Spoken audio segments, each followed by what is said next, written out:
हर हर महादेव साथियों। आज ना राजनीति की बात करेंगे, ना समाज की बात करेंगे, ना प्रांत की बात करेंगे। आज बात करेंगे धर्म की, और वो भी ऐसे धर्म की जिसको आप खुद भी कर सकते हो।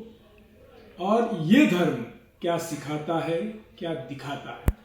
कहते हैं भविष्य भी धर्म दिखाता है, वर्तमान भी धर्म दिखाता है, और भूतकाल भी धर्म ही दिखाता है।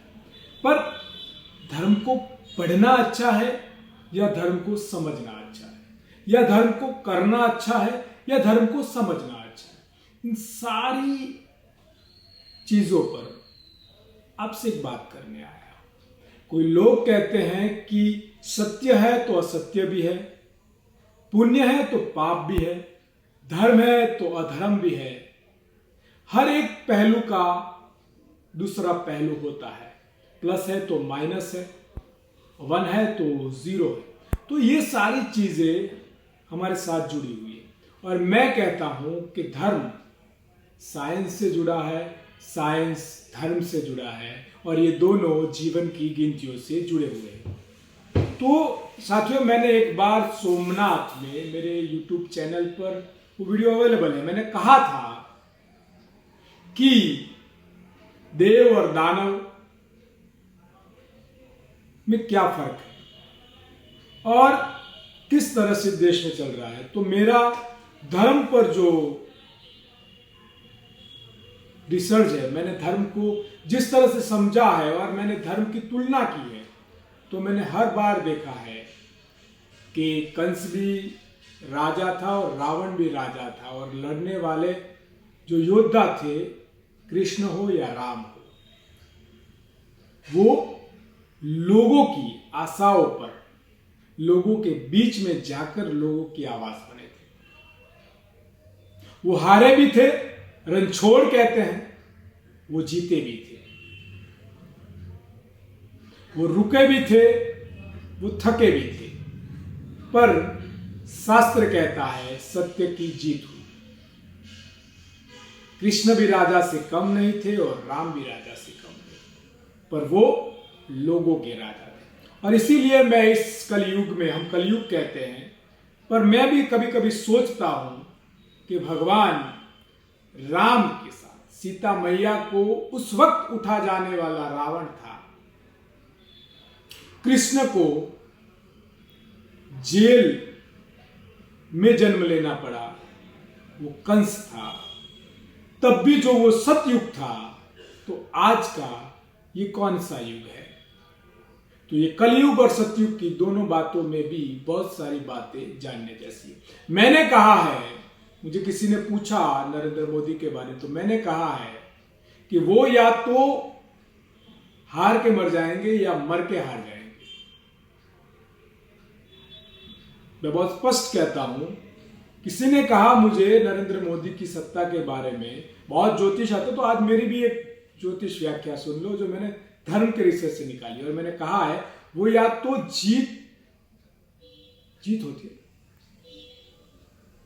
और जीत के अगर मर जाए तो वो हार जाएंगे, या हार के वो मर जाए तो वो हार जाएंगे। और ये सारी चीजें हैं। मैं आपसे इसी धर्म पे एक सवाल करता हूं, जिंदा अपनी प्रतिमा बनाने वाले भगवान थे क्या? जिंदा इंसान अपने नाम लगाने वाले भगवान थे क्या? और आप कहोगे कि भगवान की भक्ति, तो साक्षात शिव की भक्ति रावण करते थे। शिव को भी धरती पर आने पर मजबूर कर दिया। ऐसे रावण शिव भक्ति, पर वो रावण थे जिन्हें खुद शिव ने शक्तियां दी। कंस जिसे खुद भगवान ने शक्तियां दी थी। तो भगवान की भक्ति दिखाकर, शक्ति पाकर जुल्म से सत्ता टिका रखने वाले भगवान होते हैं, मैं ये नहीं मानता। तो मैं इसीलिए कहता हूं साथियों कि धर्म को पढ़ने से ज्यादा धर्म को समझने की जरूरत है। मैं आप पे छोड़ता हूं ये कुछ सवाल हैं कि आप जब किसी इंसान को भगवान की तुलना में रखते हैं तो मैं सवाल करता हूं, क्या किसी भगवान ने इंसान के रूप में आकर किसी भगवान के या धर्म के आधार पर कट्टरता या नफरत फैलाने का काम किया? क्या किसी भगवान ने अपनी प्रतिमाएं, अपना नाम लगवाने के लिए कहीं कोशिश की? चाहे वो कृष्ण हो, चाहे वो राम हो, या चाहे वो गांधी हो। तो यही शास्त्र ज्ञान में मैं आज से कहना चाहता हूं कि हमें सबको शास्त्रों को और धर्म को पढ़कर ये सोचना होगा कि कौन है इस कलयुग या सतयुग का दानव और देवता। मैं आप पे छोड़ता हूं और आप उन सभी धर्म गुरु को, हमारे शंकराचार्य जी हैं सारे, और भी अलग अलग धर्म गुरु हैं, और भी अलग अलग पंथ के गुरु हैं, संप्रदाय के गुरु हैं, उनसे पूछिएगा कि दानव के चिन्ह और देवों के चिन्ह क्या है, दानव की सोच और देव की सोच क्या है। सोचना और समझना कि धर्म क्या है। क्या धर्म आतंक हो सकता है? क्या धर्म नफरत हो सकता है? क्या धर्म राजनीति हो सकती है? और यही बात मैं कहना चाहता हूं, बस स्पष्ट कहूंगा, दानव कभी भी हारे नहीं है। वो या तो मर के हार गए हैं या हार के मर गए हैं। उठा के आप सारे हिंदू धर्म के शास्त्र और भी धर्म के शास्त्र उठाकर देख लीजिए। हां, वो दानव थे जिन्होंने जिंदा अपनी प्रतिमाएं बनाई, अपने नाम और अपने अहंकार में अपने नाम के आगे और कोई नाम सुनना नहीं चाहते थे, वो दानव थे। देवों ने कभी ये नहीं कहा, ना देव कभी क्रोधित थे। इन दानवों के देव भी उनके चित्र में क्रोधित बताते थे। आज जैसे कई ऐसे मानसिक लोग हैं जो बजरंग बली को ध्वज पे क्रोधित बताते हैं, भगवान राम को सीधे तीर चलाते हुए दिखाते हैं। तो हमारे जो देव पुरुष हो चुके हैं, उनके देव कभी क्रोधित नहीं थे, उनके देव कभी आतंकी नहीं। प्रभु श्री राम शिव के भक्त थे और शिव राम के भक्त।